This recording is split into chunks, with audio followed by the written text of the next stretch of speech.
Hello friends, આજે આપણે બનાવીએ જીરા રાઈસ. એના માટે મેં શું કર્યું છે, આ વાડકો બાસમતી ચોખા એને મેં ધોઈ અને 1 કલાક માટે સોક કરી રાખ્યા અને 2 વાડકા પાણી લીધું. 2 વાડકા પાણી લીધું. આ છે ને એકદમ ઈઝી રેસીપી છે. આમાં હું તજ લવિંગ કાંઈ નથી નાખતી. તમે જોઈએ તો નાખી શકો છો. હું પુલાવમાં નાખું છું, આમાં નથી નાખતી. સોરી. અહીંયા મેં 1 ટેબલસ્પૂન ઘી અને 1 ટેબલસ્પૂન ઓઇલ એ ગરમ કરવા મૂક્યું છે. આ ગેસ ફાસ્ટ કરું છું. હવે આમાં આપણે જીરું નાખવાનું. આ જીરા રાઈસ છે. આ બહુ વેરાયટી સરસ લાગે અને જીરા રાઈસ બેસ્ટ આપણે દાલ ફ્રાય સાથે સૂટ થાય. હાઈએસ્ટ દાલ ફ્રાય સાથે સૂટ થાય. પણ એવું નથી, તમે આલુ મટર સાથે બી ખાઈ શકો. You can eat. એવું કંઈ નથી કે ન ખવાય, પણ દાલ ફ્રાય અને જીરા રાઈસનું કોમ્બિનેશન બેસ્ટ છે. અને આ એકદમ ઈઝી છે. બહુ મિનિમમ આઈટમમાં જીરા રાઈસ બની જાય છે ને એકદમ ટેસ્ટી થાય છે. જીરું અહીંયા થઈ જાય ને એટલે આપણે એમાં આ રાઈસ અને 1 વાડકો રાઈસ અને 2 વાડકા વોટર.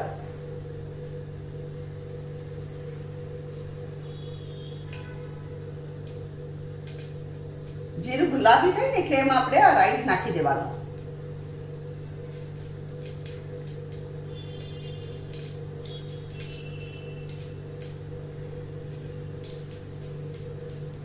આમાં ઘી ખાસ નાખજો. ઘીથી રાઈસમાં મીઠા સરસ લાગશે. હું ગેસ ધીરો કરું છું.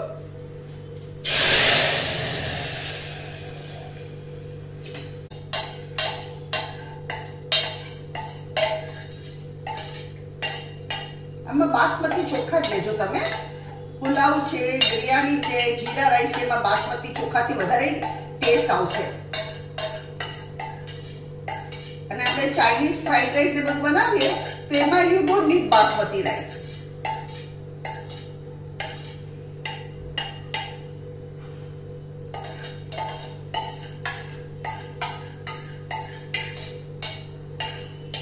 એક બી દાણો વેસ્ટ નહીં જવા દેવાનો.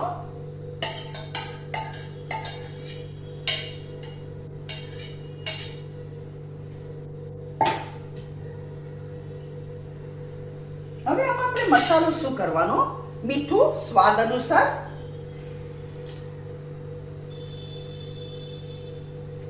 મેં 1 ટીસ્પૂન ભરીને નાખ્યું છે.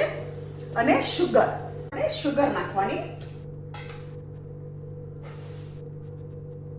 1 2 અને 3. આ થોડુંક સ્વીટ બહુ ફાઇન લાગશે એટલે તમે સ્વીટ જેટલું ખાતા હોય એટલું.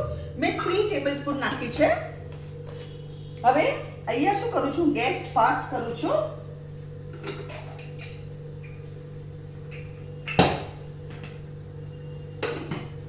આપણે અહીંયા વિસલ મૂકીએ અને હવે ફ્રેન્ડ્સ આને આપણે 4 વિસલ સુધી કુક કરશું. 4 વિસલ સુધી કુક કરશું. પછી પ્રેશર આપણે ઓછું થઈ જાય, આપોઆપ ઓછું થઈ જાય એટલે આપણે આપણો રાઈસ ખોલીને જોશું.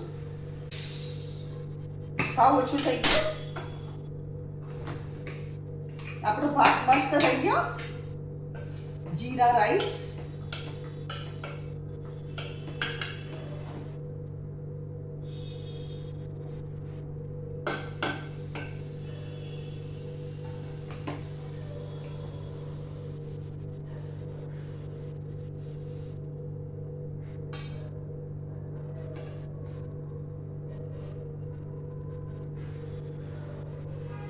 ફ્રેન્ડ્સ, આ છે આજની આપણી રેસીપી જીરા રાઈસ. અગર તમને મારી રેસીપી પસંદ આવે તો કમેન્ટમાં જરૂરથી લખો.